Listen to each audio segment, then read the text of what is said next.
वो सुअर है हमारी नज़र में। हम उसको सुअर की नज़र से देखेंगे, क्योंकि वो मुसलमान तो हो ही नहीं सकता वो। मैं मानता हूँ भगवत गीता सच्ची है, वैसे मैं ये भी जानता हूँ कि कुरान पाक भी सच्चा है। वसीम रिजवी मुसलमान नहीं है, वो खारिज अज़ ईमान है। आप उसको मुसलमान मत कहिए। वो उससे ज़्यादा प्यार के लफ्ज़, उससे ज़्यादा मोहब्बत के लफ्ज़, उससे ज़्यादा लाड के लफ्ज़ हम अपने हिंदू भाइयों को बोलेंगे, जो कम से कम हक़ के साथ हर्ष शर्मा जैसे लोग खड़े हुए हैं। आज जिंदाबाद हिंदुस्तान के यहाँ हिंदू मुस्लिम किसी भी गलत मामले के लिए साथ साथ खड़े होते हैं। वो मुसलमान भी नहीं, बल्कि मैं कहता हूँ कि वो इंसान भी नहीं है। ट्राई करते हैं हिंदू मुस्लिम करने के लिए, मगर यहाँ पे जो सिचुएशन है जिसके हिसाब से अपन देखते हैं कि यहाँ पे मुस्लिमों के अंदर में बंटवारा करने की कोशिश कर रहे हैं, जानबूझ के उसको बताया जाता है कि वो शिया जमात से ताल्लुक़ रखता है और ये जैसे जितने सारे जमात है। मगर मैं इतना 100% जानता हूँ कि उनको शिया जमात ने भी उसे बाइकआउट किया है, कब्रिस्तान में जगह भी देने के लिए मना कर दिया है। और काफ़ी सारे शिया दोस्तों ने आदिल भाई को कांटेक्ट किया है, मुफ्ती साहब को कांटेक्ट किया है। ऑल ओवर इंडिया से लोग जुड़ रहे हैं इस मुहिम के अंदर में। और उसने जो ज़रूरत की है वो ऐसा है कि Islam is the second largest religion in the world. तो इसके तहत आपको भी मालूम है पूरी वर्ल्ड की नज़र है एक्चुअल के अंदर में, इंडिया के अंदर में, कि ये किस टाइप का हो रहा है कि ये बंदा एक मुस्लिम अपना नाम यूज़ करते हुए, टाइटल यूज़ करते हुए, मगर लोगों को इसका बैक सपोर्ट नहीं मालूम है।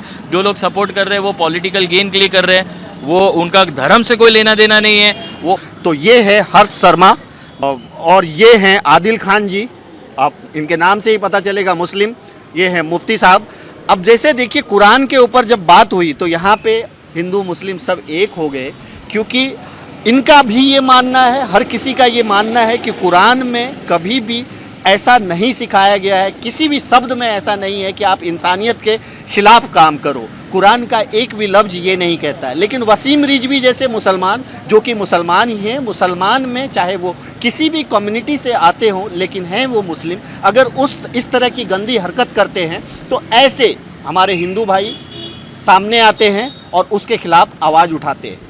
हम आज सीपी साहब से मुलाकात किया सदानंद दाते जी से, तो उन्होंने हमें पूरा आश्वासन दिया है कि इसमें हम पूरी तरह से कार्रवाई करेंगे। और वो कह रहे थे कि हम खुद अपनी देख रहा हूँ, मैंने आज पूरा इसको ये अपने तरीके से देखा है और इसमें 100% कार्रवाई करेंगे जो भी इसमें मुनासिब होगा।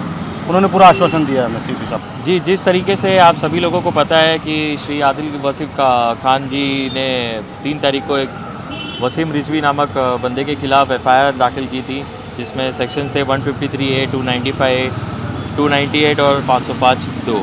तो उसके तहत पुलिस ने तुरंत ही इसके ऊपर में कार्रवाई शुरू कर दी। पंचनामा से लेके सारी चीज़ें प्रोसीजर उन्होंने करते शुरू कर दिया। मगर आदिल भाई ने साथ ही साथ पैरेलल में अपने तरीके से भी काफ़ी तरीके से मतलब जोर लगाना भी शुरू कर दिया, जिसके तहत कल ही के दिन गवर्नर साहब को भी मिले गए थे। और गवर्नर साहब को मिलने के बाद में गवर्नर साहब ने भी आश्वासन दिया कि डेफिनेटली वसीम रिजवी के ऊपर में ये टाइम 110% एक्शन लिया जाएगा।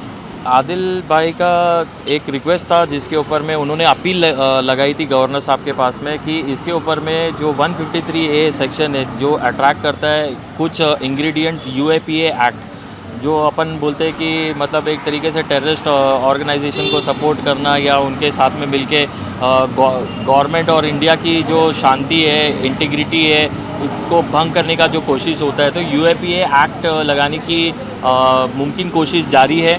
और जैसे भी इसके अंदर में आगे अगर ये एक्ट लगना पॉसिबल हुआ तो आपको पहले बताया जाएगा। और अभी पर्टिकुलरली जो रिकॉर्ड्स उनका निकाला गया है तो उससे ये पता चलिए कि यूपी स्टेट के अंदर में ही काफ़ी सारे सेक्शंस को लेके, सीरियस सेक्शंस को लेके उसके ऊपर में 27 FIR ऑलरेडी रजिस्टर है। और जैसे आदिल भाई का फॉलोअप चल रहा है तो मेरे हिसाब से मुझे लग रहा है कि बहुत ही जल्द वो सलाखों के पीछे रहेगा। और महाराष्ट्र पुलिस ने पहले भी काम करके दिखाया हुआ है, आरोपी कोई भी स्टेट का हो, मगर बहुत ही जल्द वो गिरफ्त में आ जाएगा। इसे वसीम रिजवी ना बोलिए आप, बल्कि खबीस रिजवी बोलिए आप, इसलिए कि इस खबीस ने वो काम किया है जो आज तक कोई गैर मुस्लिम भाई भी नहीं कर सका। गैर मुस्लिम और तशद्दुद से तशद्दुद, ख़तरनाक से ख़तरनाक आदमी बात बोलता है, लेकिन इसने ऐसी खबासत तारीख़ में आज तक किसी ने नहीं की। इसने जनाब रसूलुल्लाह सल्लल्लाहु अलैहि वसल्लम की शान ही में गुस्ताखी नहीं की, बल्कि इसने अल्लाह पर भी बहतान बांध दिया और अल्लाह की शान में भी गुस्ताखी की है। मैं वो आपको बताता हूँ कि इसने खुद कुरान अज़ीम की 26 आयतों पर इल्ज़ाम लगाया कि कुरान करीम की 26 आयतें ऐसी हैं जो टेररिज्म को जो है बढ़ावा देती हैं। हालांकि कुरान अज़ीम एक अमन का पैगाम देता है, कुरान अज़ीम एक अच्छी चीज़ है।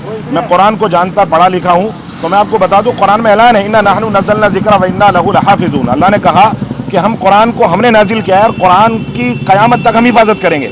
और ये खबीस कहता है कि कुरान की मैं तब्दील करूँगा कुरान को। ऐसे कितने आए, कितने चले गए। एक तो बात ये होगी, कानून के सिलसिले में इस पर तकरीबन 20-30 जो है FIR पूरे मुल्क में लोगों के दिल दुखें, आशिकों के दिल दुखें।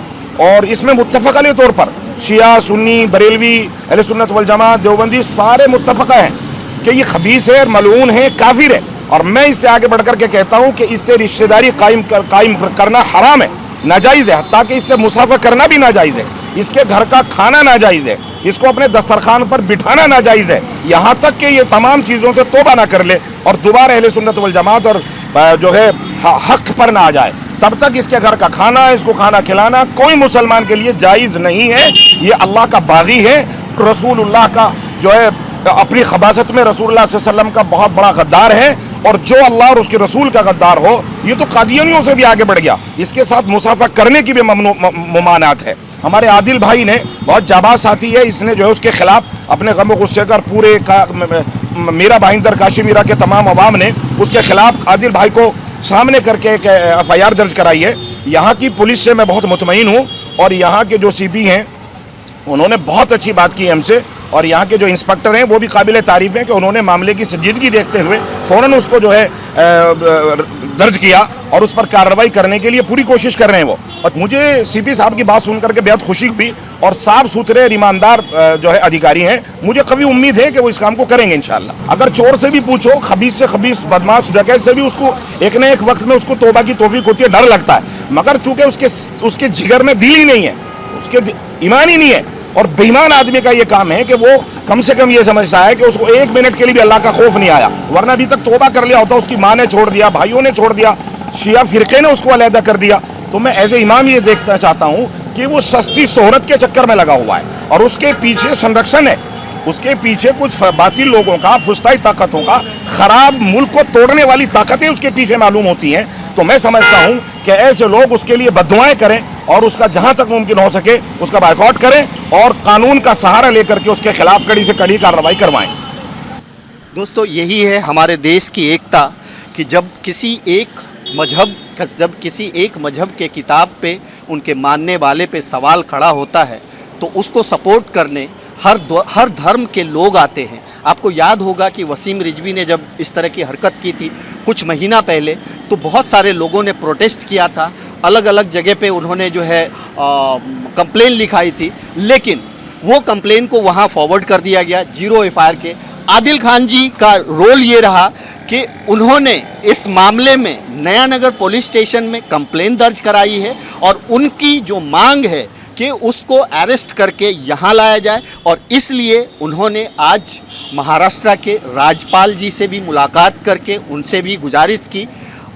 मीरा भाईंदर वसई विरार के जो कर्मठ CP हैं सदानंद दाते जी, और वो हर मामले की संजीदगी को समझते हैं, आज इन्होंने उनसे भी मुलाकात की और मुलाकात करके ऐसे जो लोग हैं जो समाज में तनाव फैलाने का काम करते हैं, समाज में एक गलत अफवाह और मिसलीड करते हैं लोगों को, ऐसे लोगों पे कार्रवाई करने की मांग की है। खुद नया नगर पुलिस स्टेशन के सीनियर PI ने भी भरोसा दिलाया है कि इस मामले में वो कड़ी से कड़ी कार्रवाई करेंगे। मैं आप सबसे अपील करता हूँ, हिंदू मुस्लिम चाहे किसी भी धर्म के हो, कि किसी भी धार्मिक किताब, धार्मिक ग्रंथ, किसी चाहे वो कोई भी कास्ट का हो, इसको लेकर के कम से कम देश का माहौल ख़राब ना करे और एक दूसरे से प्यार करे, क्योंकि हिंदुस्तान जो है सर्वधर्म से भरा पड़ा है, सारे धर्म जाति के लोग हैं।